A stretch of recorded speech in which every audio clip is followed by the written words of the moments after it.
برادران طریقت، السلام علیکم۔ حق موجود۔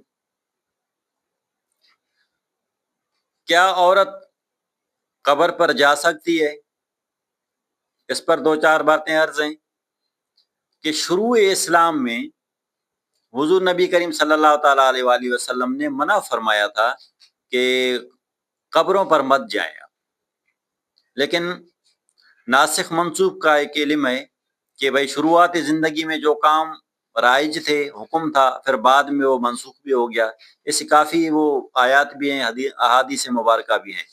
تو یہ ایک لمبی گفتگو ہے، آپ لوگ اگر شوق رکھتے ہیں تو ناسخ و منسوخ کا علم پڑھیں تو انشاءاللہ تعالی ایسی باتیں آپ سمجھ جائیں گے۔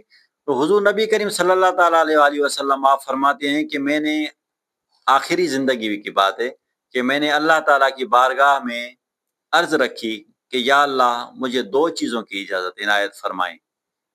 اس میں ایک چیز یہ تھی کہ مجھے اجازت دیں کہ میں اپنے امی ابو کے مغفرت کے لیے دعا کروں، تو اللہ تعالیٰ نے وہ مجھے روک دیا۔ وہ روکا اس لیے کہ وہ دونوں مغفور تھے تو ان کو مغفرت کی دعا کی ضرورت نہیں تھی۔ اب میں نے اللہ تعالیٰ کو دوسری دعا عرضی یہ کی کہ یا اللہ مجھے اجازت دیں کہ میں اپنے ابو امی کی مزار پر حاضری دوں، تو اللہ تعالیٰ نے وہ مجھے اجازت دی۔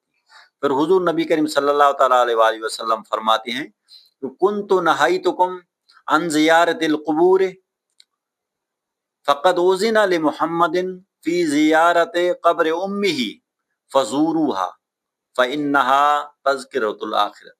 آپ فرماتے ہیں کہ پہلے مکی زندگی میں میں آپ کو منع کیا کرتا تھا کہ قبروں کی زیارت مت کرو، لیکن مجھ محمد صلی اللہ تعالیٰ علیہ وآلہ وسلم کو ابھی اجازت ہے، ملی ہے اپنی امی کی قبر کی زیارت کرنے کی۔ فزوروہا، میں محمد صلی اللہ تعالیٰ علیہ وسلم تم لوگوں کو اجازت دیتا ہوں کہ تم بھی زیارت کیا کرو۔ اب اس میں کوئی قید نہیں ہے کہ عورت جائے مرد جائے۔ اب مصلیتاً اس پر گفتگو کی جائے گی، وہ آگے آتی ہے بات کہ مزارات پر حاضری مکی زندگی میں منع تھی، مدنی زندگی میں آخر میں اللہ تعالیٰ نے حضور نبی کریم صلی اللہ تعالیٰ علیہ وآلہ وسلم کو جنرلی اجازت دے دی، الاؤ کر دیا کہ آپ جائیں، اور آپ نے سب صحابہ کو حکم دے دیا، امر کا صیغہ استعمال کیا ہے، فزوروہا، آپ سب لوگ بھی زیارت کیا کریں۔ فإنہا تذکرۃ الآخرۃ، یہ جو آپ زیارت کرنے جائیں گے قبر کی تو یہ تمہیں آخرت کی یاد دلائے گی۔ یہ حضور نبی کریم صلی اللہ تعالیٰ علیہ وآلہ وسلم کا فرمان مبارک ہے۔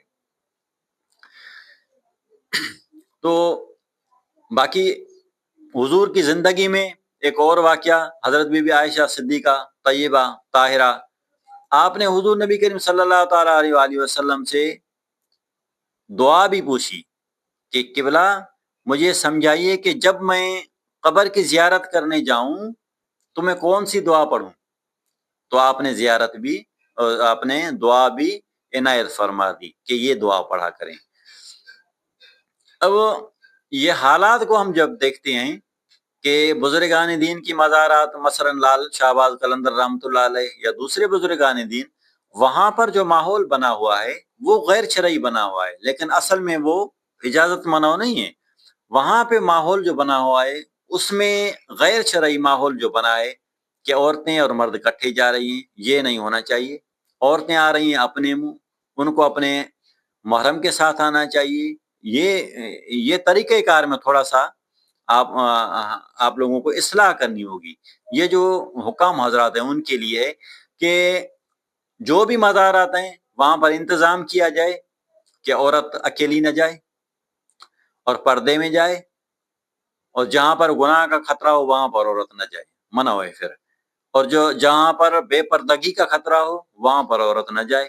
ایسی عورتوں کے لیے حضور نبی کریم صلی اللہ تعالیٰ علیہ وآلہ وسلم نے فرمایا کہ جہاں گناہ کا خطرہ ہو، جہاں بے پردگی کا خطرہ ہو، وہاں پر جو عورتیں قبروں پر جاتی ہیں ان پر اللہ تعالیٰ کی لعنت ہے، یعنی وہ شریعت کے احکامات کو چھوڑ کر جاتی ہیں۔ اسی وجہ سے جہاں عزت کا خطرہ ہو وہاں بھی نہیں جانا چاہیے۔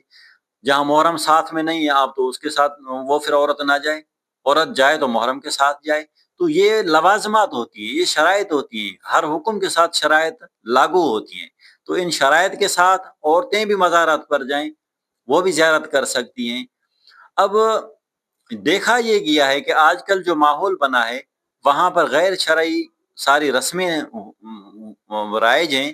تو اسی وجہ سے اگر ایسی رسمیں کہاں پر ہیں جہیں پر بھی آپ کو نظر آئیں تو وہاں پر عورت کا نہ جانا بہتر ہے، وہاں پر عورت نہ جائے.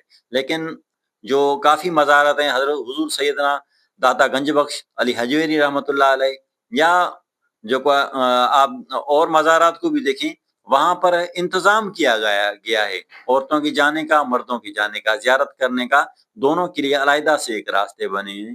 تو یہ چیزیں شریعت کے آئین مطابق ہیں اور جانا بھی چاہیے. ایسی زیارات ہمیں آخرت کی یاد دلاتی ہیں.